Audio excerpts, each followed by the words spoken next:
Assalamualaikum warahmatullahi wabarakatuh. Subhanallah walhamdulillah wa la ilaha illallah wallahu akbar. La haula wa la quwata illa billahil aliyyil azim. Bismillah lillah billah lillahi ta'ala. Selamat berjumpa kembali dengan akun YouTube channel Latikatan. Jangan lupa subscribe, nyalakan tombol lonceng notifikasinya, like dan share ke teman-teman Anda agar video ini bisa membawa manfaat buat orang banyak. Jadi di video kali ini kita akan membahas tentang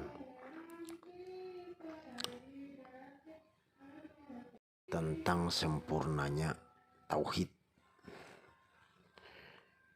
Sebelum kita masuk ke pokok permasalahan, di sini kita hanya berbagi pendapat, jadi berbagi ilmu. Benar pakai, salah buang. Jadi tidak ada yang tinggi, tidak ada yang rendah. Tidak ada guru, tiada murid. Kita posisinya sama saja di sini. Sama-sama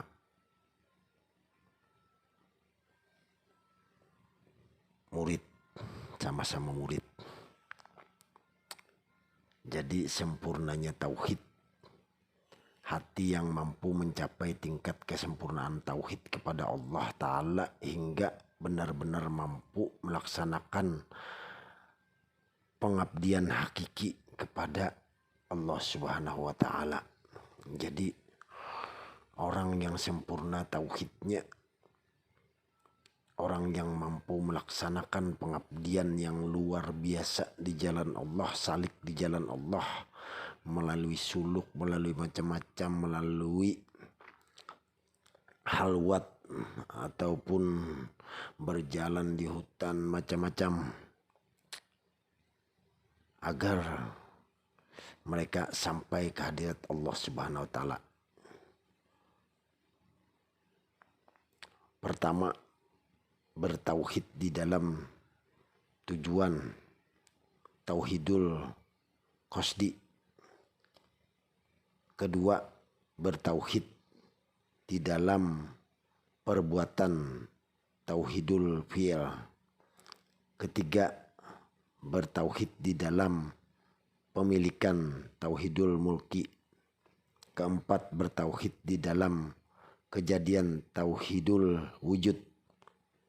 Dengan terbukanya 4 pintu kesadaran tauhid menjadikan seorang hamba dapat menjaga diri dari perbuatan syirik.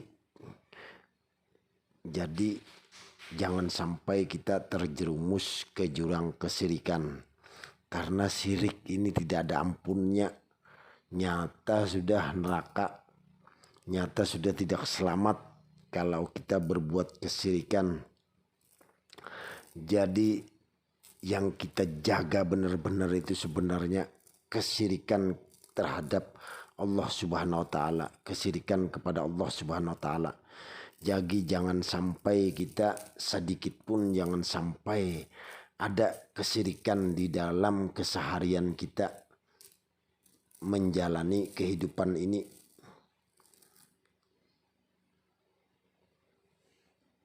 Baik syirik di dalam tujuan amal, syirik di dalam amal perbuatan, syirik di dalam pemilikan maupun syirik di dalam perwujudan.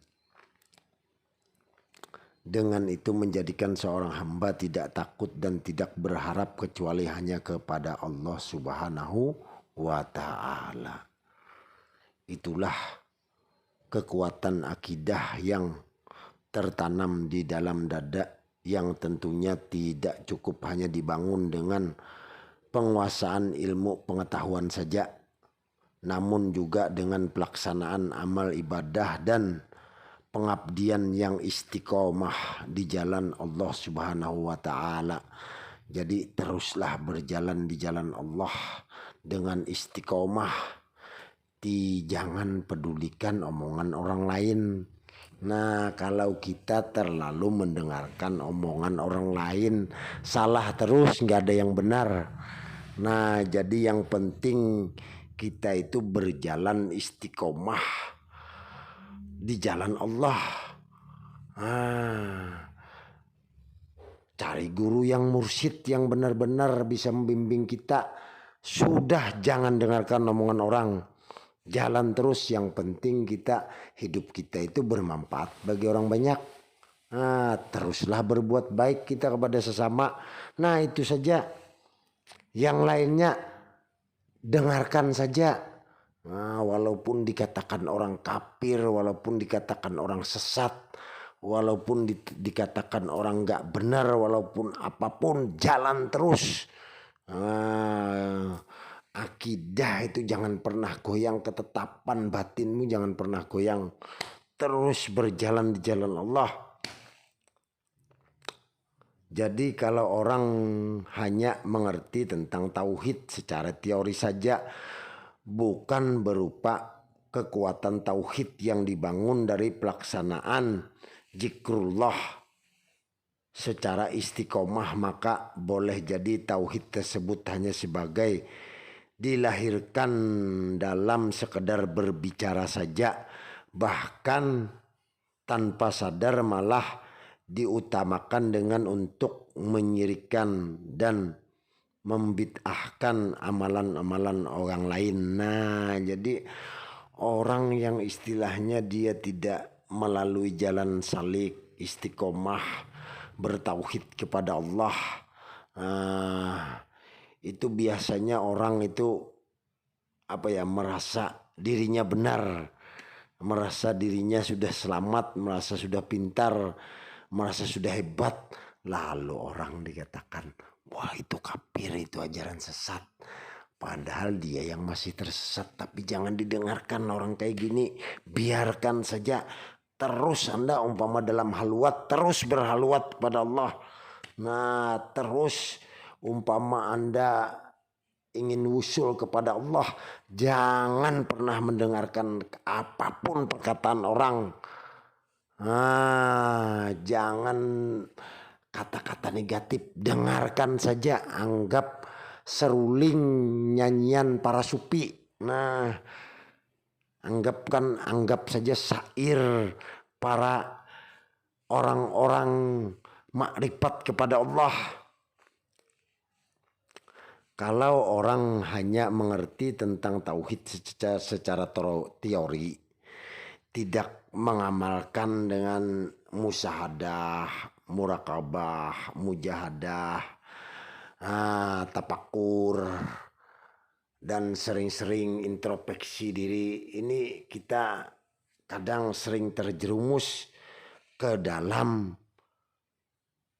jurang menjelekkan orang lain. Nah, jadi jangan sampai kita terjerumus kepada tinggi diri, merasa diri paling benar, merasa kita sudah paling selamat, terasa iya.